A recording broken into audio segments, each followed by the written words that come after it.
Fico me perguntando assim, vocês que são caras que sempre vi muito amor pelo jogo em vocês já se pegaram algumas vezes não assistindo um jogo que vocês poderiam assistir, em outros momentos gostariam de assistir, mas naquela semana, naquele dia, vocês simplesmente não estavam a fim de ver futebol e foram ver qualquer outra coisa, uma série de televisão, um filme. Já aconteceu isso com vocês em algum momento? Fala assim, puta, deu uma saturadinha de futebol essa semana, vou fazer outras coisas. Não, só quando, bom, o Rafa é pai também, igual eu, só quando a família tá falando, não, hoje, pelo amor de Deus, vamos fazer outra coisa. Na folga, vocês curtem ver futebol também? Tem uma coisa que a gente precisa, né? Bom, é que, por exemplo, eu faço, sei lá, a gente faz o podcast Futebol no Mundo toda segunda e quinta. Sim. Então eu não posso chegar segunda-feira de manhã e falar, putz, gente, desculpa, não vi nada. Alguém no fim de semana inteiro e tal. O Arsenal, não vi. Tava assistindo Breaking Bad. Então não dá. Pô, você viu o Guerreiro, tá ligado? Preciso ver. Então, mas assim, mas a gente, de novo, a gente tem família, a gente tem um fim de semana inteiro por mês de folga, a gente tem o sábado ou domingo de folga, então, que você passe o dia com sua família, mas chega à noite, você pega o jogo pra ver e tal. O Rafa, você que vê o jogo em velocidade 1,5, 2, né? Para conseguir ver os jogos do Brasileirão inteiros, às vezes tem pedaços que você aumenta a velocidade e tudo. Você vai achando formas, mas assim, tem uma coisa que depois que eu virei pai, eu passei a admirar mais ainda algumas pessoas que continuaram completamente malucas, mesmo depois de terem filhos. Bertozzi é um, Vitor Sérgio é outro. Pessoas que tiveram filhos e assim, você olha pro trabalho, pro rendimento, parece que nada aconteceu, porque é uma mudança radical na vida, né? E eu tô com 2 agora, e assim, muda a forma. E assim, essa é uma questão de rotina que é muito diferente. Não tem nada a ver com ter filho ou não ter filho, mas na época de ESPN, você tem uma rotina que você tá todo dia no ar, você tem os programas demandam que você esteja por dentro de basicamente tudo, né? Pelo menos assim, você se cobra, vai muito de como cada um se cobra, né? É muito pessoal isso. E cada um vai ter um nível de cobrança diferente. E não é que alguém vai chegar lá e falar, quantas horas de futebol você viu ontem? Não é isso. Você vai chegar lá e você se garante se você vai render melhor ou pior, de acordo com a sua preparação. Então, o nosso trabalho é um trabalho que é muito maior fora das câmeras do que nas câmeras. Nas câmeras é uma consequência do tempo que você investiu no trabalho fora. Isso significa que não existe folga. Você tá de folga. Tá, mas se você não viu, como é que você vai fazer o programa no dia seguinte? Você tem férias e tal. Volta das férias, vem de Marte, depois de um mês sem ver nada. Não dá. E o Rafa tem um ponto, teve uma época que a ESPN comprou os highlights do brasileiro, né? E aí tem um programa que era o Brasileirão ESPN. Sim. E o Brasileirão ESPN era todos os melhores momentos, todos os jogos da rodada. E pro Rafa, assim, o São Paulo e Corinthians e o Cuiabá e Atlético Goianiense é igual. Então ele via com a mesma atenção os dois. Por quê? Porque ele tinha que, né? Ele falou, ele via todos os jogos da íntegra, né? Travava boas discussões de madrugada. Virava às noites, geralmente de domingo. Porque até falar de São Paulo e Corinthians, assim, quase todo mundo fala, todo mundo viu, mas assim, de repente, assim, o mais legal do programa era o Rafa explicar as mudanças táticas ali que rolavam. O difícil era convencer todo mundo lá dentro, porque às vezes eu chegava e falava, hoje a principal análise é do Atlético Goianiense, não é do Corinthians, não. Como assim?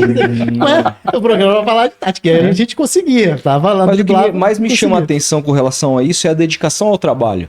Sim. É você virar uma noite para estudar, para no outro dia ter uma performance melhor, mais assertiva. Às vezes você não vai nem usar o que você estudou. É uma parada que você não vai chegar lá, carteira, não, então, assistam porque eu virei à noite. Não, é um negócio seu que você faz porque é a maneira de você trabalhar isso, assim, em qualquer trabalho. Sim. Claro, seja o nosso assim, e tal, eu acho que também não dou valor.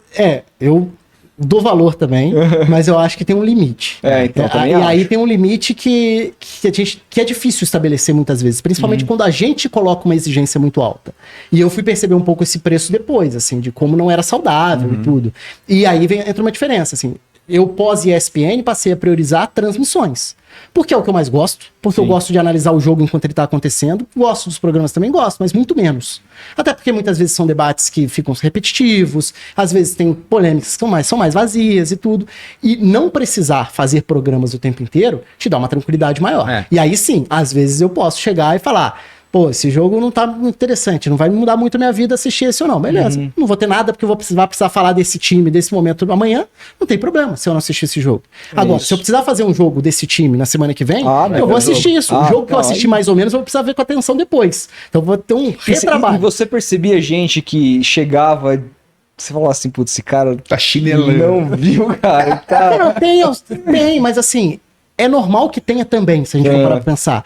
Você pega um programa pós-rodada. Às vezes você tem rodada, hoje em dia até menos, porque os jogos estão mais desmembrados. Mas era comum você ter, sei lá, domingo 4 da tarde, 6 jogos, 7 jogos. Você vai fazer o programa às 7 da noite, às 9 da noite. Não tem como. Não tem, é impossível. Então, aí vai muito da técnica de cada um para saber direcionar o tipo de comentário. Você pode falar, assim, passar um pouco pelo que você viu do jogo, seja no melhor momento, num lance-chave, num acontecimento daquele jogo, sem querer analisar o jogo em si, porque seu foco estava em outro. E aí você vai abordar aquilo de uma outra forma. Tem técnicas, eu acho que não é desonesto necessariamente, mas vai ser desonesto se eu chegar e falar uma coisa sem pé nem cabeça. Até a época que você precisa priorizar também. Começo do ano, por exemplo, estadual, cara, é assim, aí você tem quantos times diferentes jogando no fim de semana? Não, claro. Aí você já tem que, por exemplo... Eu lembro quando criaram os estaduais e ESPN, foi uma sequência do Brasileirão. Quando chegaram pra mim e falaram, vamos fazer igual o Brasileirão, só que nos estaduais, eu falei, não dá. Faz isso comigo.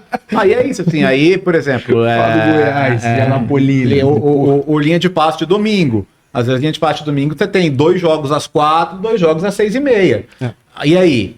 Aí, cara, a gente vê quem vai ser a equipe, a gente fala, pô, você vê tal, vê esse jogo tal. Principal, claro, você tenta ver tudo.